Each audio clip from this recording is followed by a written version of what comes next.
an Unspoiled Network podcast. This is Spoil Me, covering Broadchurch, Season 2, Episode 2. In this episode, the trial begins, and it is even uglier than anybody was ready for. Except for maybe us, the viewers, because we know there is still more dirt to be dug up. Welcome to Spoil Me.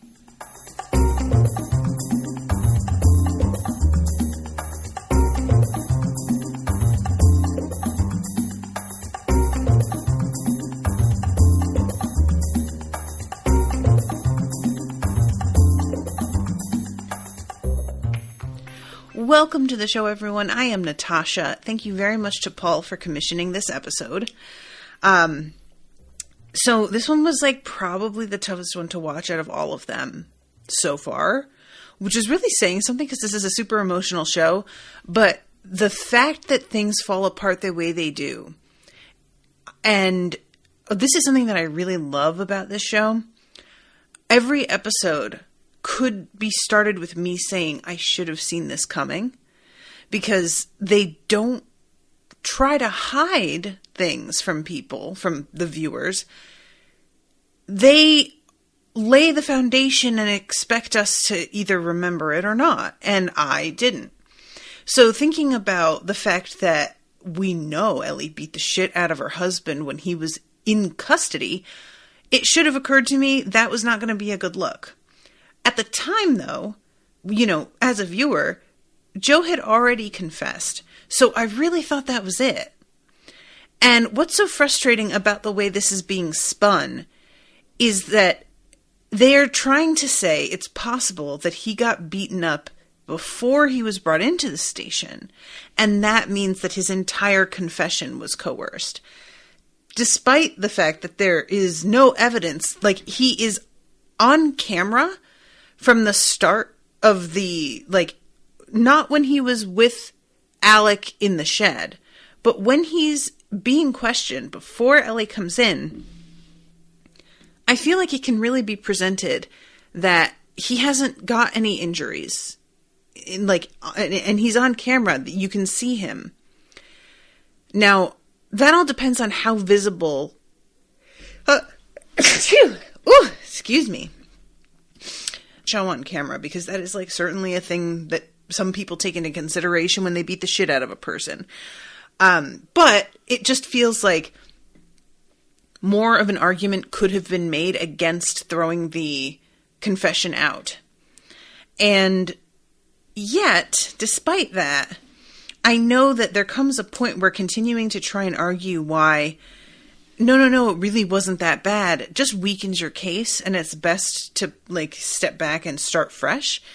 But that really was the crux of their case, and I am devastated at the fact that this winds up causing it to be thrown out. And on top of that, it was I had this bizarre hope that if Beth saw that Ellie came in and beat the shit out of her husband, then Beth might realize Ellie didn't know and was horrified. But instead, Beth has turned this around in her head to be, you knew this would get thrown out if you beat the shit out of him. Which is it's irrational. And that makes sense that it's irrational. Beth has every reason to be irrational right now. But it's really frustrating to watch her twist everything because she is so convinced that somehow Ellie is to blame for this. And I really feel like if she were to step back and somebody else was telling her that they thought, they had a whole separate case and that was what they asserted was I bet they only did that because they had a whole plan. I think she would realize how absurd that was as an assertion. But as of right now, where she's sitting is she thinks that Ellie is on Joe's side.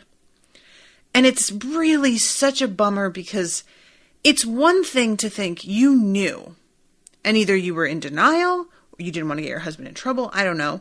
It's another thing to think that you are actively trying to get your husband out of jail, that you either think he's innocent, or if you do think he's guilty, that you don't even care. Like, she is putting a lot more malice into Ellie's actions than not only than is true, but also than is really like warranted from anything that Ellie's actually done. She's filtering everything Ellie does through this sort of lens that she's Joe's ally out there in the world, doing things to like help his case. And it's a weird thing where it's like, I guess Beth thinks that Ellie is not only trying to help Joe, but she's trying to keep up the appearance that she's not to other people. Like, it's almost a conspiracy theory, a little bit, you know? And, it's a bummer because I know that there are times where people stand up for family beyond what's actually fair or rational in the opposite direction. For example, there are women who, if they were in Ellie's position, would stand by their husband, would be burying their heads in the sand and unwilling to face the fact that he did this, would be trying to clear his name just because they are so eager to get back to normal. So Beth's thinking that Ellie would be doing that. It's not like it's outside of the realm of possibility in terms of like human nature. But Ellie isn't that kind of person. She has always thought the best of people, as we've seen from the start of the series. She has wanted to believe the best and wanted to have faith in people. But she isn't doing that at the expense of reality. You know, those are very different attitudes. Wanting to be optimistic and give people the benefit of the doubt is not the same thing as actively being in denial about reality. And I just feel so bad about this because I have this impulse to hate Beth sometimes because of how cruel she's being. And I have to take a step back and understand where she's coming from. I feel like I could see the discourse around this show when it was airing very easily becoming a like Beth hate fest. If it, you know, it's an unfortunate thing with women characters that they get judged so much more harshly than male characters in the best of times. And when they are showing either questionable judgment or being sort of over emotional, then that's just like the kiss of death. And everybody will just climb on board the hate train. And I can feel that in myself with Beth sometimes because I get so angry at how little sense what she is claiming actually makes. And I know that she's smart enough that if she stepped back and got some distance, she would realize. But it's sort of like the Skylar White effect, you know, like everybody was so on Walt's side that anybody who stood in his way or presented anything other than like actively rooting for him was seen as an enemy. And Skylar, being his wife, who was like very invested in how things went in his life, she was just one of the most reviled characters on that show. Breaking Bad is what I'm talking about, if y'all don't know who Skylar White is. And personally, I was a massive Skylar White fan because she was one of the few people on that show that I felt was behaving rationally most of the time. And I stand by that completely, but the internet fucking hated her, because she didn't just fall into line, I guess, or like encourage her husband in illegal, extremely dangerous pursuits that put their entire family at risk. I sort of feel that way about Beth, and I'm on Ellie's side so much that I have to remind myself, as much as Beth thinks it's her versus Ellie, I am not in the position where I need to choose a team. It's not Team Beth versus Team Ellie. It's just that Beth doesn't realize they're on the same side. You know, Ellie does. And she's really does her best, because I'll tell you what, guys, when Beth comes up to her at the end of this episode and begins shoving her and eventually says, I'm going to do more than push you in a second. I'm enjoying myself. I think if I were Ellie, I might have slapped a bitch across the face, pregnant or not. I really, You know, I have a temper. I have pride. That's probably like too much. And for somebody to not only be like accusing me of something that I didn't do, that's truly heinous. It's not just like an accusation of like, oh my God, you ate the last piece of pizza. They really think that I was aware of and condoning the murder of their child. That's bad enough. But then for them to come into the street and start to shove me around and scream at me that I planned this like beating, then you start pushing me. I don't think that would have gone very well for me. I think that would have, and Ellie she's smart. She keeps her temper. She pulls back. She tries to de-escalate. And I admire that because it's 100% the right thing to do. It would not have been good, the optics of her deciding that she was going to slap Beth. You know, like, if she did what I would have done in that situation, it would have gone very poorly for her. So good for you, Ellie. But then when Beth's water breaks and she fucking says, do you see what you've done? I just wanted to be like, bitch, what? What are you talking about? Like, just, again, she is blaming Ellie for this. You were the one who came out into the street and tried to start an actual, like, fucking fist fight. No. But she sees it as Ellie having instigated by trying to move back into her house. The fact that Ellie's standing outside her home on the phone with somebody apparently didn't enter Beth's, like, you know? And I think on top of everything, it's not just the fact that she is back here again without warning when everybody had sort of thought that she, I guess, would never darken her own door again. I don't know what they expected because, like, Ellie still owns that house. Their stuff is all there. You had to know that she would eventually at least have to come back to the house to pick things up and move out if that was what she was going to do. So do you think she just can't come back to her own home? What kind of sense does that make? But that set aside, this all happens after a sort of like moment between Beth and Mark that's really rough to watch. So I think that's meant to sort of highlight how emotionally drained Beth is and that she's looking to lash out at somebody. Because what goes on with Mark is basically as we see at the end of the last episode, he is going and hanging out with Tom and playing FIFA, and he's not telling Beth about it. And when Tom finally asks him, why aren't you telling your wife about this? He says basically he feels like he's responsible for what happened to Dan. And that he's like trying to sort of look out for Tom in a way that he would have hoped somebody would have done for Dan if it were Tom that had been hurt and disappeared, you know? And on the one hand, I appreciate him admitting that he feels responsible because that's an emotional maturity there. Him deciding to be like, here's what I'm feeling and that's why I'm doing this.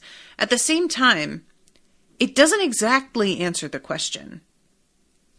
Why you're not telling your wife, like, it's about more than the fact that you feel responsible. And he says that he thinks everybody else thinks he's responsible as well, and that he can see it when they look at him. So I don't know if that's meant to be part of it here, is that like he feels that Beth blames him, and so he's just trying to find a way to be away from her. But when she talks to him and tries to set a date with him, and she doesn't frame it as she could, which is, you're constantly gone. I try and call you at work and you're not there. So obviously you're doing something shady. And I would very much like to reconnect because I want to know what the fuck you're up to.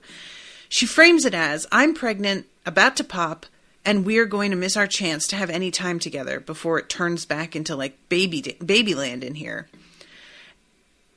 He really isn't open to this at all. He rejects it in a way that feels really hurtful to me because it's just so dismissive. You know, he does the simultaneous, like, I'm going to pretend, first of all, that it's no big deal that we haven't seen each other often, which is a little gaslighting. He says, what do you mean we see each other all the time? And I'm like, you know that you don't. Stop it.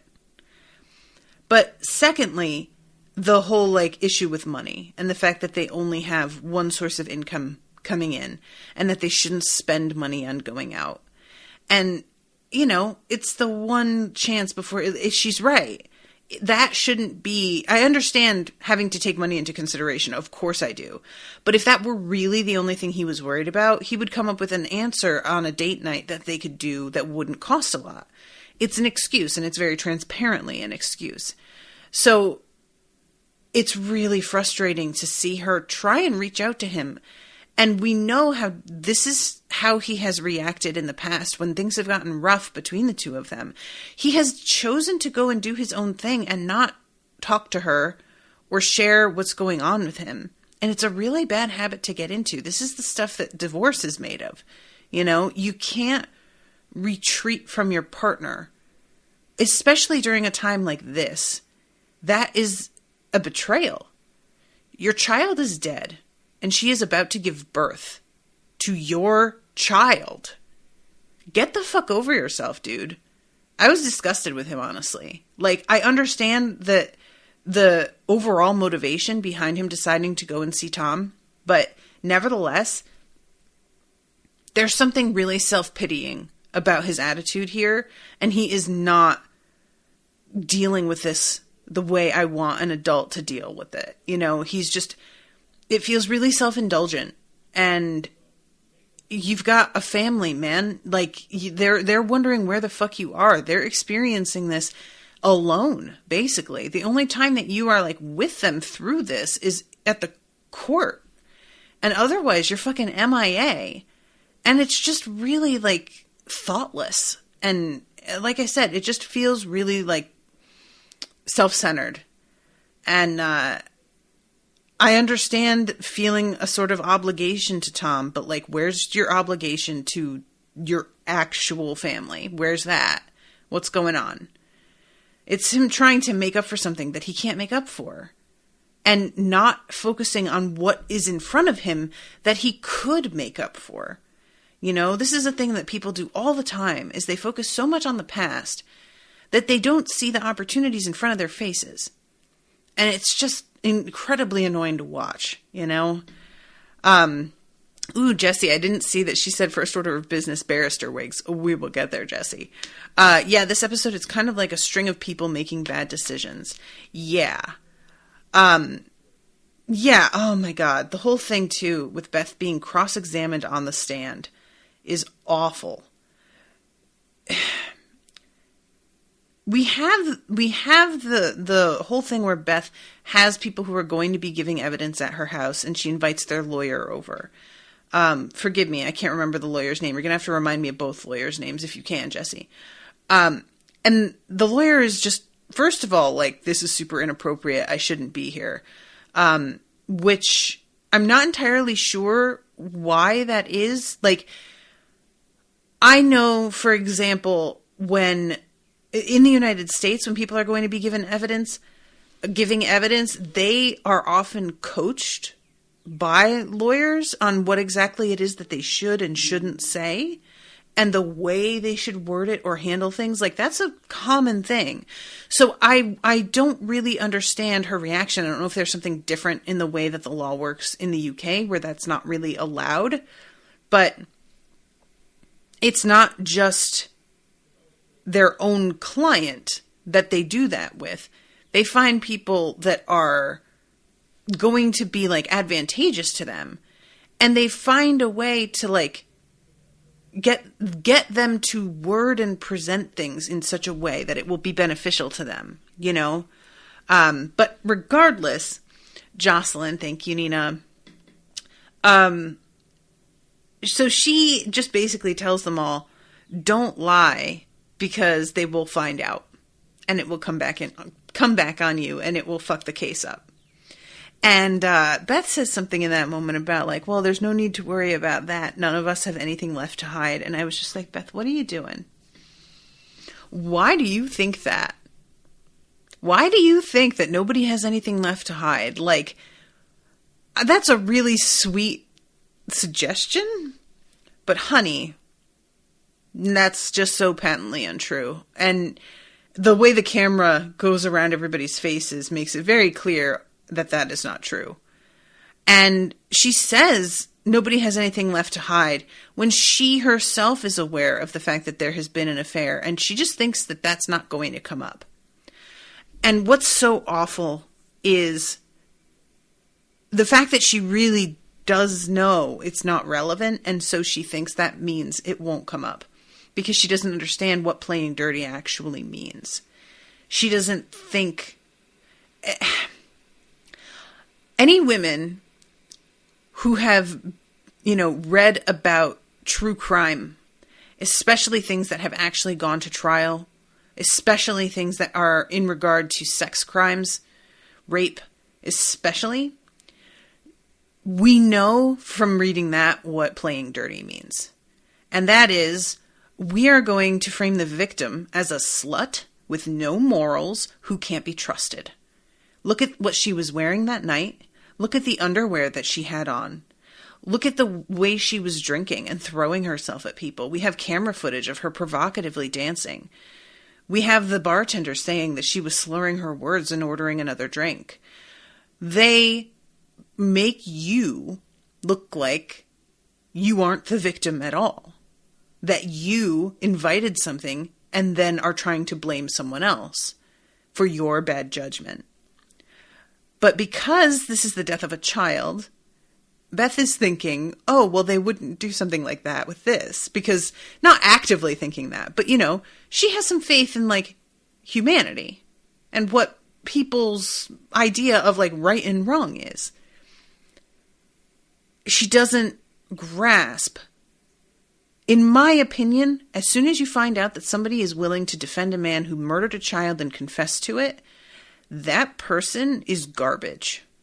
No offense, Sharon, but you are. You suck. I'm just saying. I may rescind my comment at a later date and decide I was being too hard on her, but it is really difficult for me to root for or give a shit about a person who knows that this man confessed and is just willing to defend them anyway. This is part of why I looked at becoming a lawyer, because I have a mind that tends to work that way.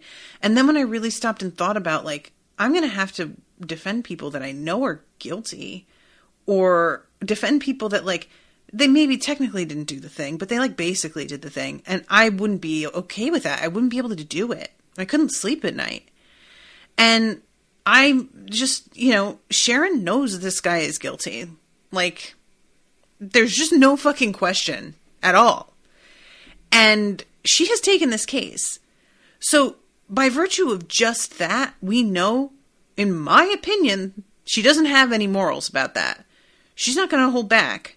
So yeah, framing it that you hit your kid, your husband was having an affair, basically putting all of these pieces in place to suggest that you drove your kid away, or something that would sort of just cast doubt on the home life of Danny in general, to make it seem as if, I don't know what, that they are somehow complicit in his death.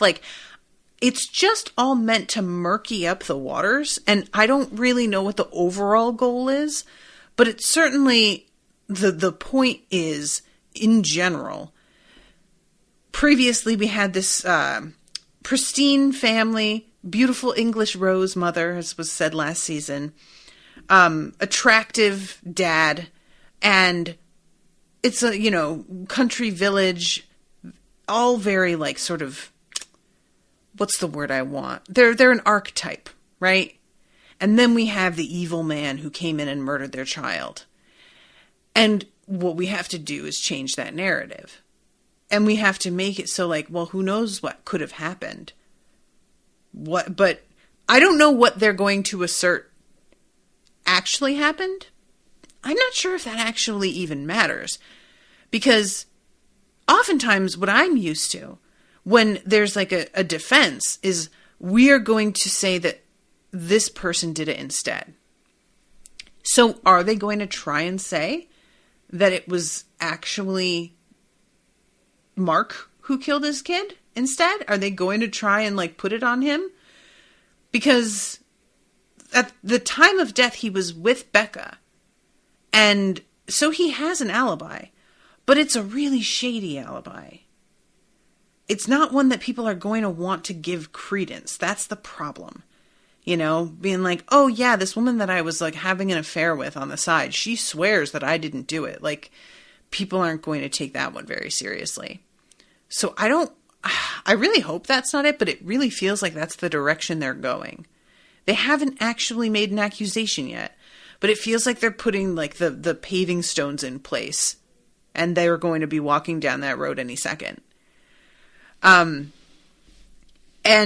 yeah, the whole scene, like, it's awful because we get our warning about how this could potentially go when Jocelyn tells Alec and Ellie to come over. And she shows them the photos of Joe's injuries and is like, what the fuck were you both thinking? Because first of all, Ellie being allowed into the room with him is evidently completely against procedure. I didn't know that that was the case, but it makes sense. I don't know if it's the procedure just because she's a family member, or if it was against procedure because she wasn't like, I don't know. But regardless, it was not supposed to be allowed. And he did it anyway because he felt bad about it. Like, and understandably, the dude had confessed already. So he thought it's not going to matter. Because it looked like the guy was just going to plead guilty, so we weren't going to need to worry about any of this. And then, I even said this when I was watching it, it looks like Alec hangs back and lets her get some hits in before he decides to try and break them up. And a part of me was really grateful to him for that, because I wanted her to be able to get some hits in, because she's like a stand-in for the audience, and we are all very eager to beat the shit out of Joe in that moment. So thank you, Ellie. But apparently this was all on camera, so they have footage of him, not restraining her the way he should, and then finally stepping in after a moment. And while on the stand, Sharon is the other one. Thank you, Jesse. While on the stand, Sharon is like, isn't that right? You stood back and watched. And he says, no. As soon as she started hitting him, I called in another officer.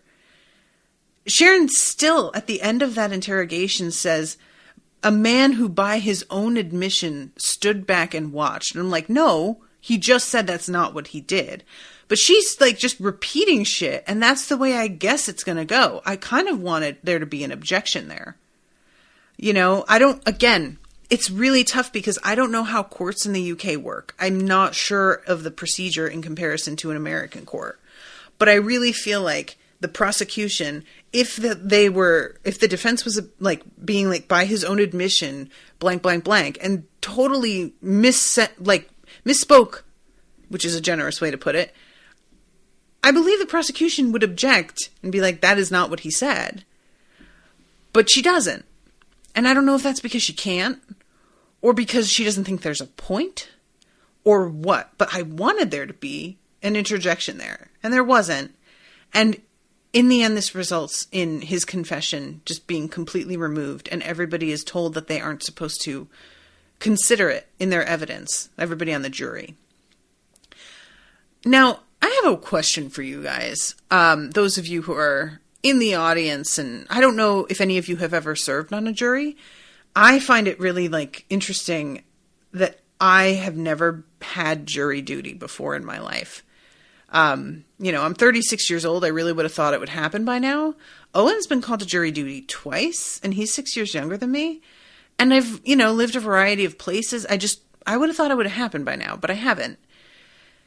And most people, when they're called to jury duty, it's not like an exciting sort of case like this that's real splashy in the news. It's usually something that's like a lawsuit, some bullshit that's kind of boring. But if you were a juror on a case and the man who is being accused had previously confessed on tape, would you be able to discount that mentally from your assessment of what happened? Because I have to be honest, I don't think that I could just get that out of my head the way that they are asking the jury to do. And I feel bad about that because I am somebody who is, very much ACAB, police reform is totally necessary, if not the abolishment of police entirely. the police are not to be trusted, which they're not. And it's really hard for me to, like, watch something like this and realize that I'm on the side of the cops when there was police brutality involved, because I don't want to be on their side in life. You know what I'm saying? This is always one of those things that I run up against. This happens, Rashawn and I covered The Wire, and there's a whole scene where somebody beats the shit out of a suspect, and there really isn't like a good reason for it, but at the same time, you're still kind of cheering them on, even though it's absolutely the wrong thing to do, because that suspect is a piece of absolute trash. And I don't want to be rooting for cops. I just hate being put in that position, especially when they beat the hell out of somebody. However, we are, as viewers of this show, being put in a position where we know precisely what happened. So it's not the same as just hearing a tale of police brutality on the news. This is something that we see from beginning to end how this all shakes out. And it's not the usual case of a cop abusing power. This is a woman enraged at her husband. That's a different thing. So I am setting aside my usual feelings about police brutality because this is just a special case.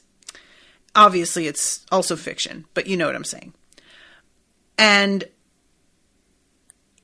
it's a tough thing to think. If I were in the position of being on the jury for this case, I think because I'm so anti-cop, that my initial thought would be like, oh, they probably did coerce. But then I would think about the fact that that was his wife. And I feel like I wouldn't be able to shake that. The whole idea of being able to separate the fact that he actually confessed is like lovely in theory, if that's how we want. But is that how human nature works? Would people be able to get that out of their head? I don't feel like I could. And I don't know what kind of problem that would cause, because the jurors have to come to a decision collectively, if I'm not mistaken. I guess in deciding what my vote was, I wouldn't be able to be honest about the fact that that was still on my mind and a factor for me. I don't know. Let's see. April says, I'm 50 and never been called for jury duty either. Okay. I just turned 40 and I've been called 4 times, says Jesse. Damn. Never served though. Yeah, I've always been sort of curious about it, but it is like a huge amount of time and they pay you like a fraction of what you normally make. They take that into account, I guess. But I've always been curious on the, ways in which that operates. And, you know, just always wondered. I feel like, okay, so I said this last episode. The whole thing that's going on with Lee Ashworth is less interesting to me than I want it to be. I think part of the reason why is because we don't really have any details of the case so far.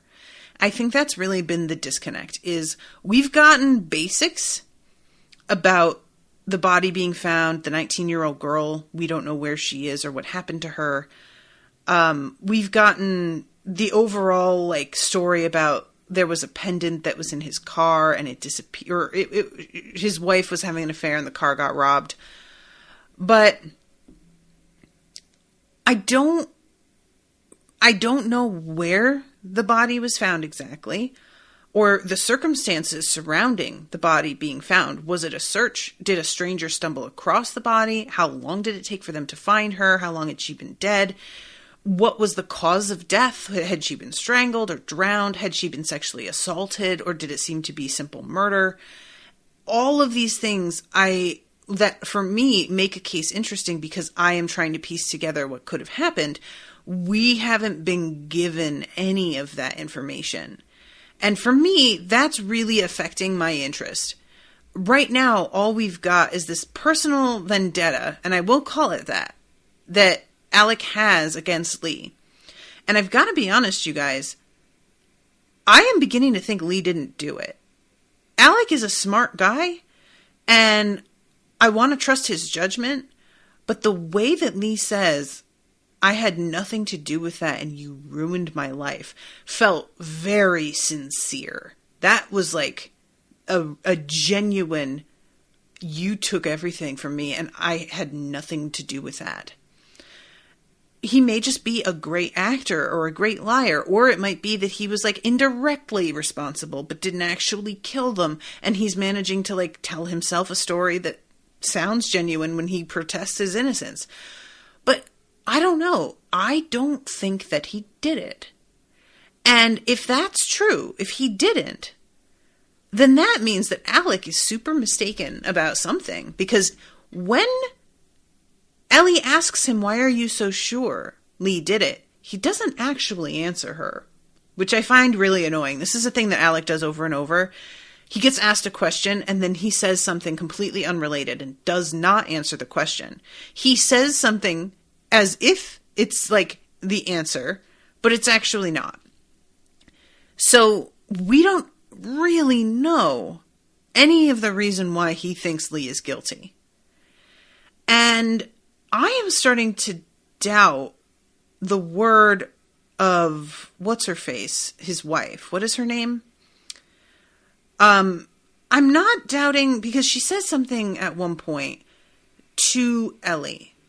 Because the whole thing, this episode, we have first the conversation between Lee and Alec in the field. After his wife gets a phone call from him and she's like, listen to the voicemail of him saying, I'm close by, I've missed you. And she calls Alec and she's absolutely freaking out. And Alec turns and sees Lee standing on the edge of this field and just tells her, stay put, you're safe, don't worry, and hangs up on her, which is just, honestly, dude, you're so bad at this. And then he tells Lee that he will agree to, like, have them meet. And he asks Ellie to come with him and help convince his wife, Lee's wife. And Ellie goes, like, Alec is not good at the convincing part of things. He isn't, like, he doesn't have the kind of compassion for the way that people think that he needs. His intelligence is so flatly rational and without thought for other people around him that the kind of, like, understanding that is needed in order to persuade, he just can't do it. So he asks Ellie, and eventually she winds up cutting him off and being like, look, we're going out for a drink. And they go out for, like, fish and chips, I think. So Ellie and Mrs. Ashworth, I'll call her for now since I can't remember her name, they go off and they sit together, and I was really interested to see what could possibly be the way that they work this out, because they are in a similar position where they each have husbands who are allegedly guilty of these crimes. We know the one because he actually, like, confessed. But then there's Lee Ashworth, who has protested his innocence the whole time and did actually, like, get to walk away. So while it's, you know, two women who have had their husbands accused, they are in vastly different situations. And that becomes pretty apparent in the conversation. At one point, Ellie tries to say, I know what you're going through. And Mrs. Ashworth is like, you really don't. I promise you don't. And Ellie sort of quiets, like she realizes that that's true. She doesn't really, and that wasn't fair for her to say. But Mrs. Ashworth asks her finally, like, why exactly do you want me to do this? Why are you working with him on this? Why would you even make sure that I was protected? Because Ellie says nothing will happen to you. We will make sure of it. And she's like, why? And Ellie gives her a very honest answer, which is just basically, my life is like over the life that I used to have.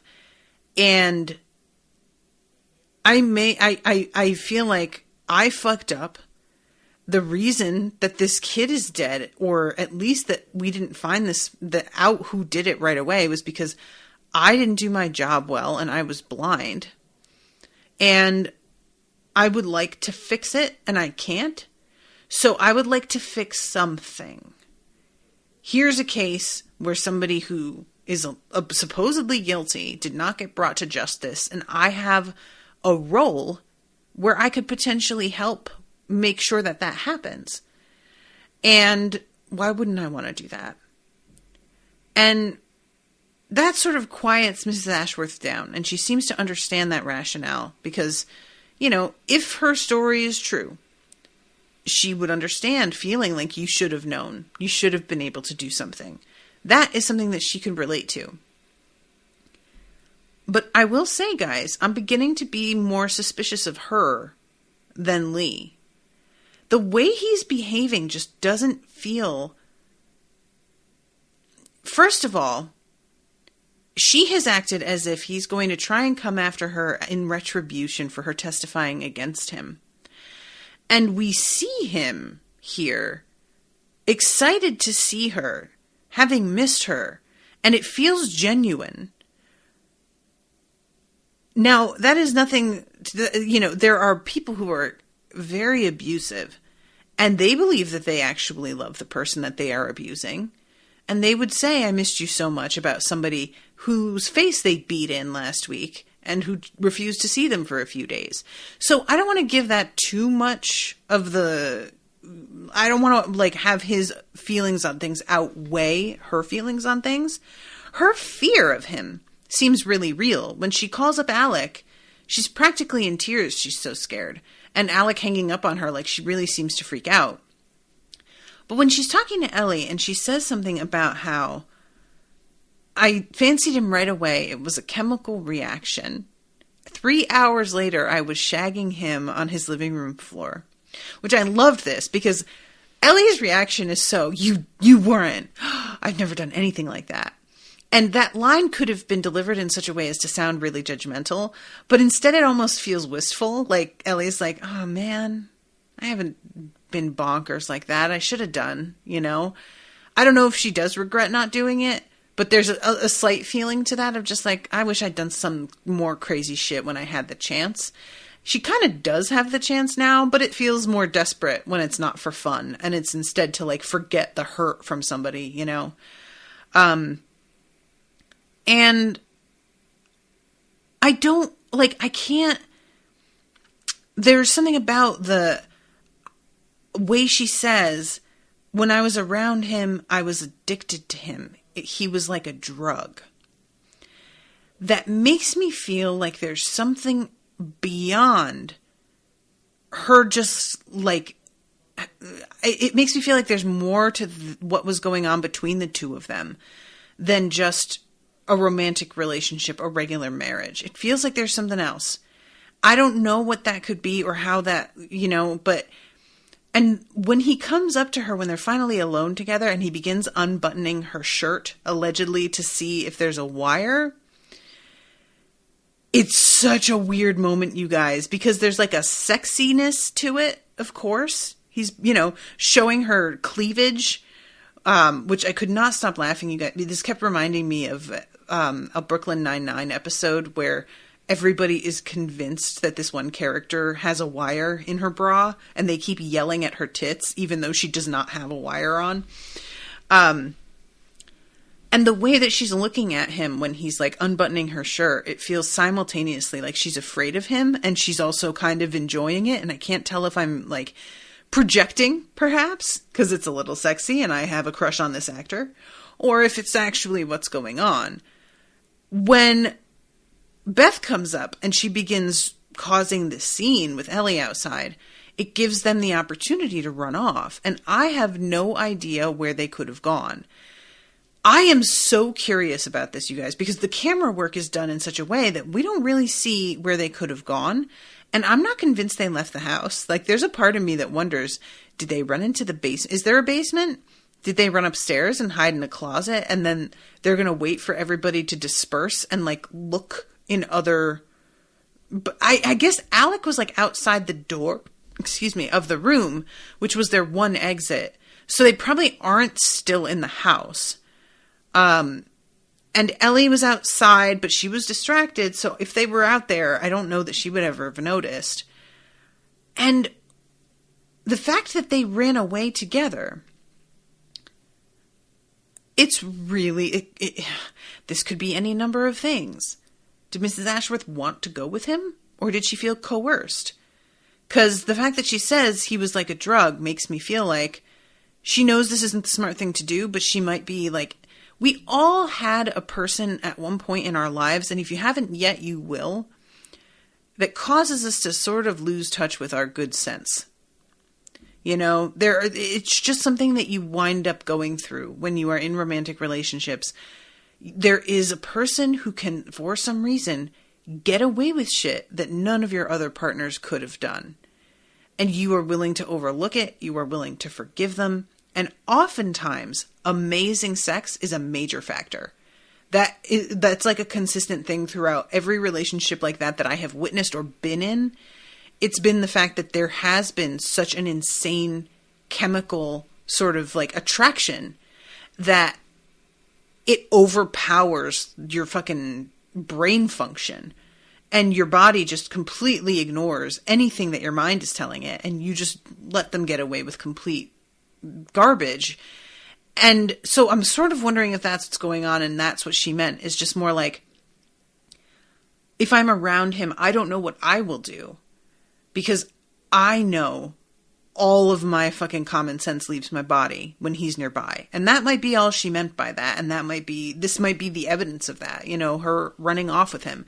Because I don't see him being able to convince her to go if she didn't want to go with him. I mean, he can't pick her up and throw her over his shoulder, you know? He first doesn't look fit enough for that. And I think that she weighs significantly more than him. And because he's a very slender dude, I just don't see him being able to make time either. Even if he did that, he's not going to sprint across the field. So she has to be in on this somehow. Unless he decides to if he was able to incapacitate her somehow, perhaps. But even so, he'd still have dead weight to deal with. And because of that, I just feel like he's not actually the one. I don't think that he's guilty. I feel like that only leaves her, because we don't know anything else about the case. So if he's not guilty, then it feels like, well, then she's guilty. That doesn't sound like it makes a lot of sense, though. Like, the whole thing was she gave a false alibi for her husband, who apparently had been out by himself at the time. I don't remember if we know where he actually wound up being, but we know that she claimed he was with her when he wasn't. If she was able to claim that, that means she also doesn't have an alibi, right? Like, that's actually kind of a genius thing to do, is if you were the one who committed a crime, you make it look like you're covering for somebody else so that all the attention winds up on that person. That said, I mean, I, again, know nothing about the details of this case. And so even hazarding a guess on who actually did it doesn't even feel like the point. But I do kind of want, I'll admit this, I do kind of want Alec to be wrong. Because he watched Ellie go through the realization that she was living with a murderer and had no idea.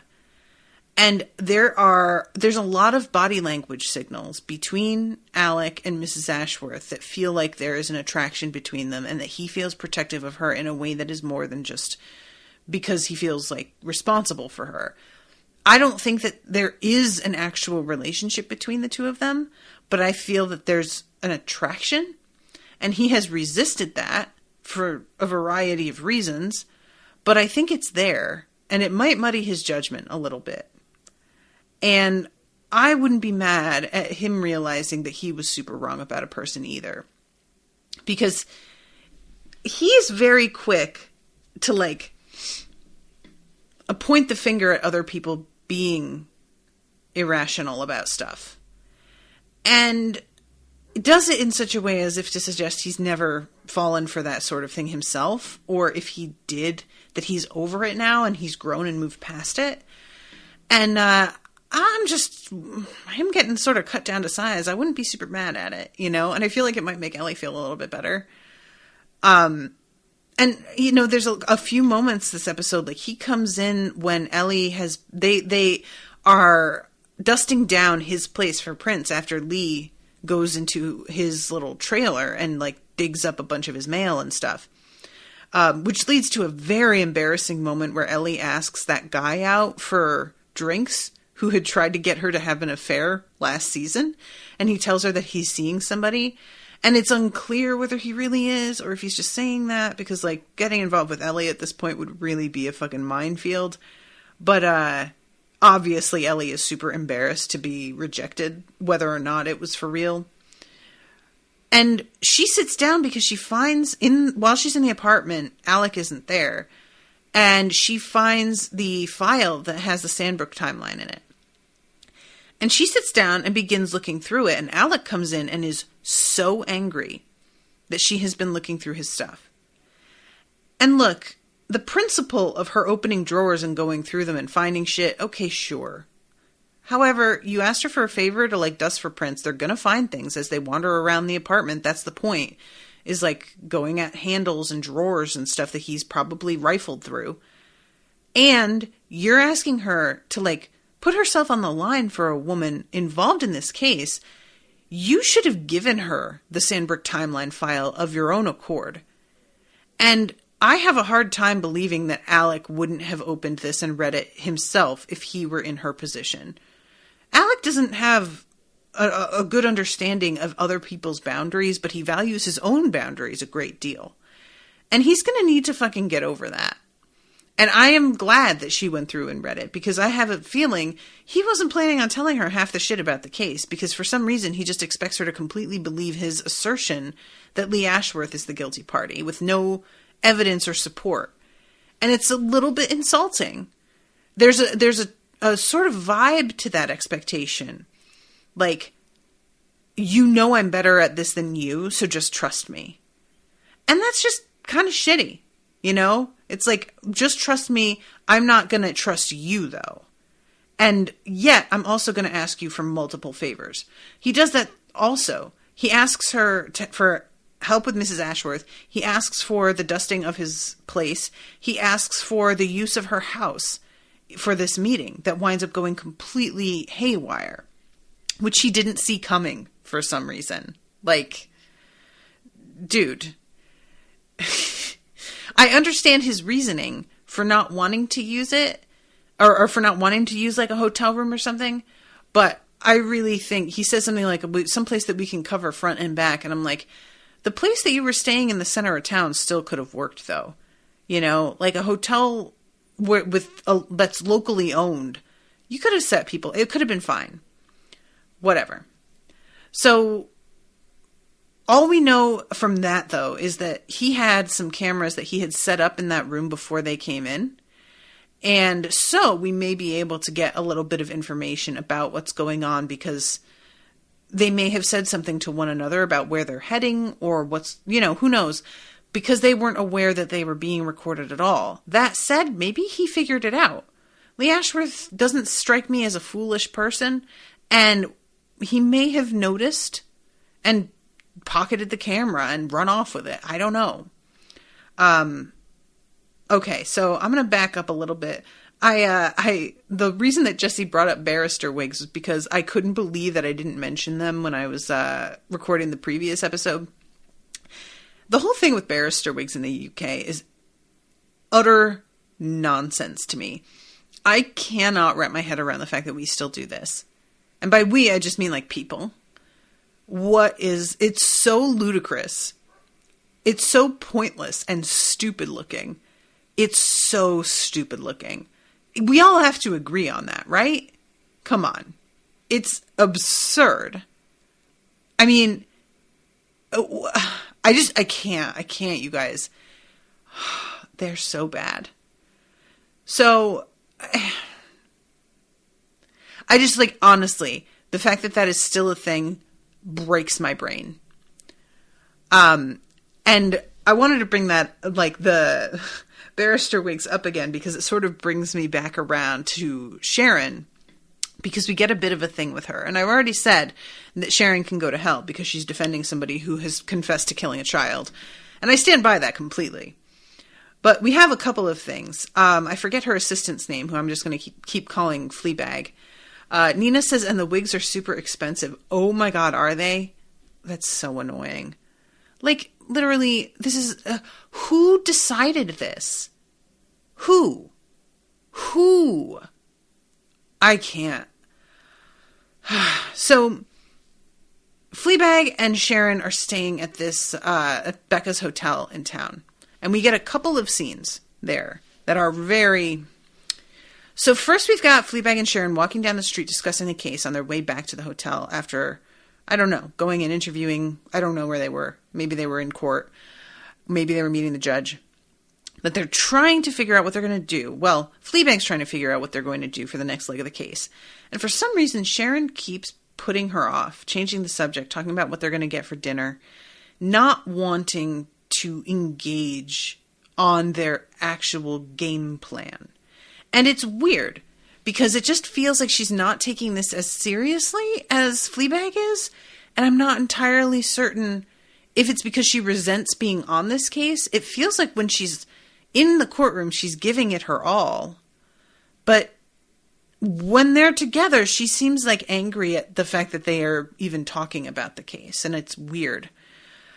And then it turns out that, like, they don't have hot water. Like, their stay at this place has been miserable. And at one point, Becca comes in to try and talk to Fleabag about the fact that Sharon's on the phone and she's been loud enough that she's gotten some complaints, but their Wi-Fi isn't working. And when Fleabag brings up, hey, I think the Wi-Fi is down, she's like, yeah, I think it's down for the night. And she just says it like that's just a thing. Like, oh, well, you know, the Wi-Fi went to bed. And it's just like, and then she offers her personal cell phone if Fleabag wants to send anything that's urgent. There is nothing quite as annoying as that kind of thing, guys. When something isn't going right and a person offers you something as if you don't have that resource available already, like a really basic thing. I loved the acting in that moment where she seems floored that Becca would, like, not think she has her own cell phone to use. Of course I can do that. That's not what I'm asking. I'm asking for Wi-Fi. And then the whole, like, well, she's on the phone, I can't disturb her. Well, do you know when she'll be done? No. Honestly, Team Fleabag in this scene. I rather like Becca from what I have seen of her, but this moment I was just like, girl, what are you doing? You're going to come in and talk to somebody about being too loud when you can't even offer a basic service like Wi-Fi round the clock. That's like really bare minimum. No wonder your fucking location isn't making any money. Like, what are you doing? And to ask, like, a stranger, do you know when they'll be done on the phone? Like, why would they, what are they supposed to even tell you? So after that little altercation, I hesitate to even use that word because it's not even really that strong. But after that interaction, I guess, we go into the room with Sharon and hear her on the phone. And she's talking to somebody about how they need to get themselves sorted out because nobody else can do it for them. And it feels like the kind of conversation that somebody has with an addict or a person who's just got, like, perhaps they've got a mental health issue that they've been ignoring and not having, you know, getting treatment for. There's just a real feel to it of you are talking to somebody who is a mess and they are either refusing to take responsibility for it or they are putting up a fight about it somehow. And the way that she says, yes, I do, makes it sounds to me like this person was trying to say, well, you don't know what it's like. And she's trying to be like, no, I do though. And in the end, this person hangs up on her because she's like mid-sentence trying to say, like, call me again later. And they hang up and she looks really bummed out.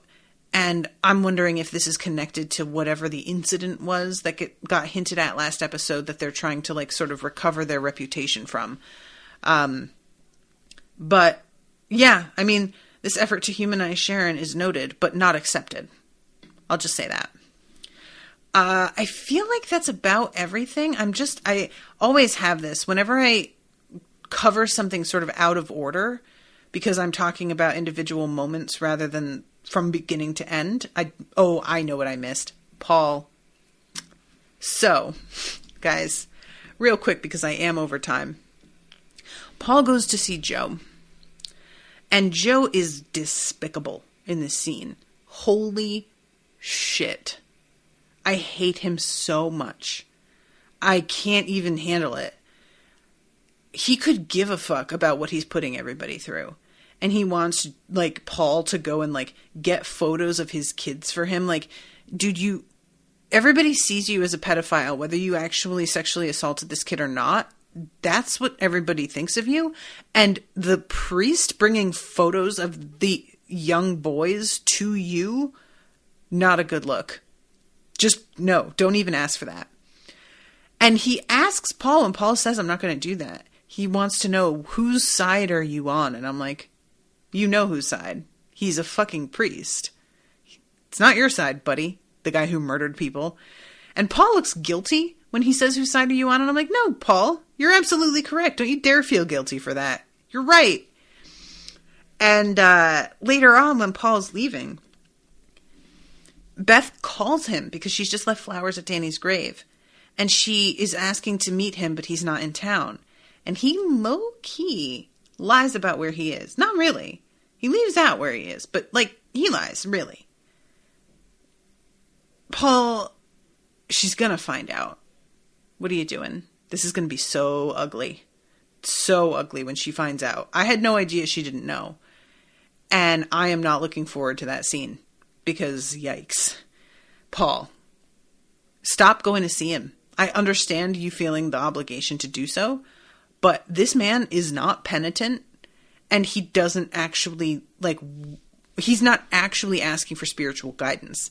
He's just wanting you to do favors for him. That's it. And that's not the point of you. And so just don't do it. But again, I said this last episode, I don't really know what his options are on that front. Can you just decide that you're not here for a parishioner? I don't know. I mean, maybe not. So yeah, that's the one thing that I forgot was I hate Joe so much. And the scene with Paul was so infuriating. Oh, I'm so mad. All right, I'm going to wrap up. Thank you again so much to Paul for commissioning this episode. Let me double check and make sure when the next episode is up. March 2nd, Tuesday. Yay! And then there's going to be a month break and I'm going to die between. And I'm booked at this point through episode 7 of season 2 for those who are interested. So if you, that's going to be May 18th is episode 7. So if you would like to book beyond that, go and check that out, unspoiledpodcast.com/shop. All right, guys, I appreciate you, and I will be seeing you again next week with a new episode. Until then, toodaloo, motherfuckers.